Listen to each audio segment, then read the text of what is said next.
Fine, we continue with the Rattrap by Selma Legaloof. And before we begin, it is important for you to take note of the fact that this is an important lesson, and it is about the human tendency to redeem oneself from dishonest ways.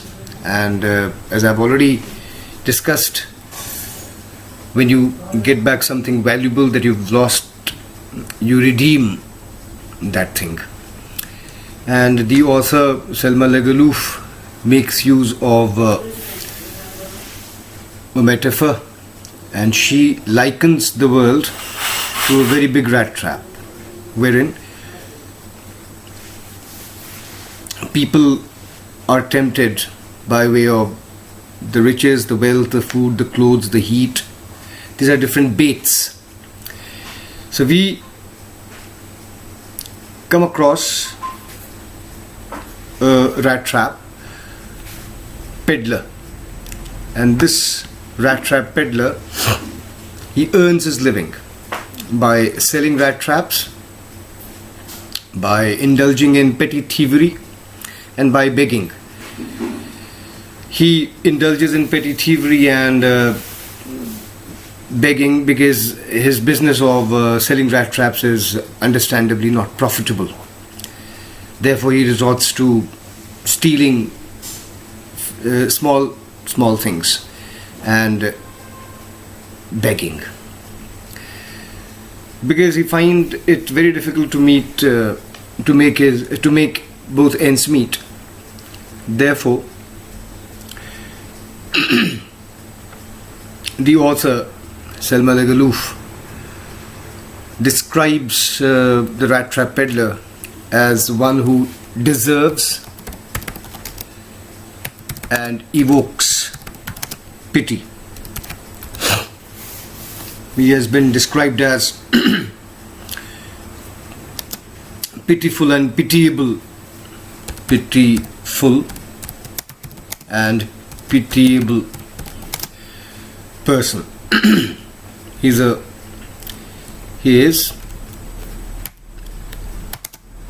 pitiable and a pitiful and a pitiable person,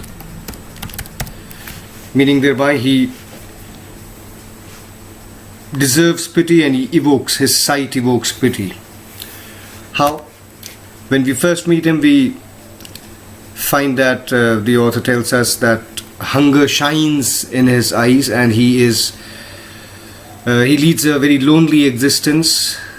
He does not have any company. The world does not invite him. He doesn't find the world inviting at all. And he is in his own world, and during daytime he can be seen walking on his own without any company. And long walks make him exhausted physically and mentally, and he trudges the road. So one fine day, when the day is almost drawing to a close, and he is in his own world, this thought strikes him.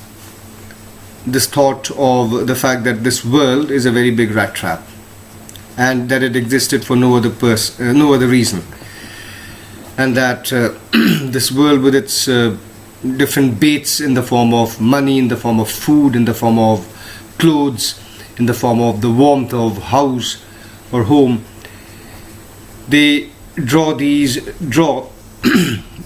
different people,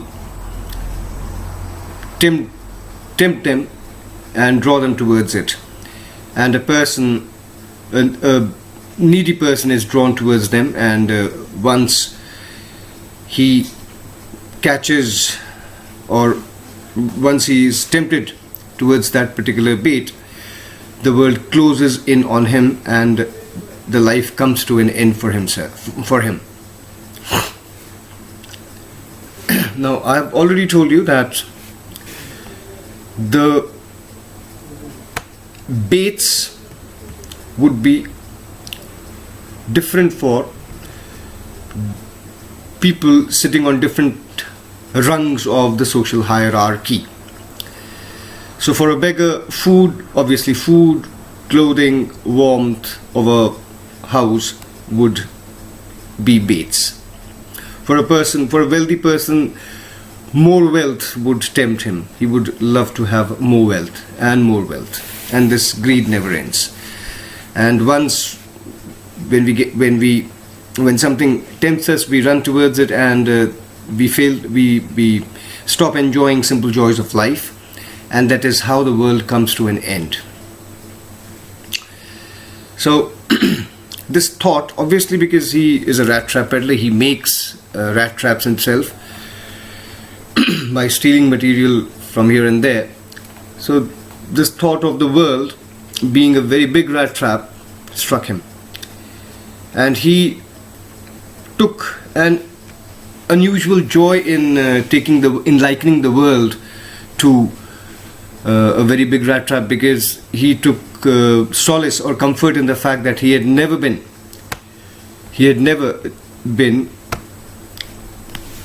tempted by any of the bait, and that he knew of so many people who were still encircling the bait, or many who had been tempted, and how life had come to an end, how the world had come to an end for them. So this metaphor of the rat trap, of the world being a very big rat trap, is furthered by the author when she makes our rat trap peddler meet an old person who lives by the side of a road, by the side of a highway, all alone. And because he is alone, because this old man is all alone, he also needs company, and the rat trap peddler also needs company. So on this sighting this old cottage by the side of a highway, the rat trap peddler knocks at the door of the cottage, and quite unlikely, quite unusually, he finds the occupant of the cottage quite inviting. Unlike the unpleasant faces that he was used to seeing, he comes across a person who is very inviting, and right away, after welcoming him, the old man extends all possible hospitality and makes the stay of the stranger as comfortable as he possibly could. So to begin with, he puts the pot filled with porridge on the fire, and after supper they enjoy a game of Mayonnaise, and thereafter,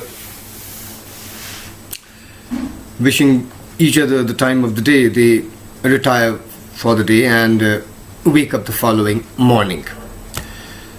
When the morning dawns, the guest, having found that the owner of the cottage had already got up and had started attending to the household chores, the rat trap peddler also gets up and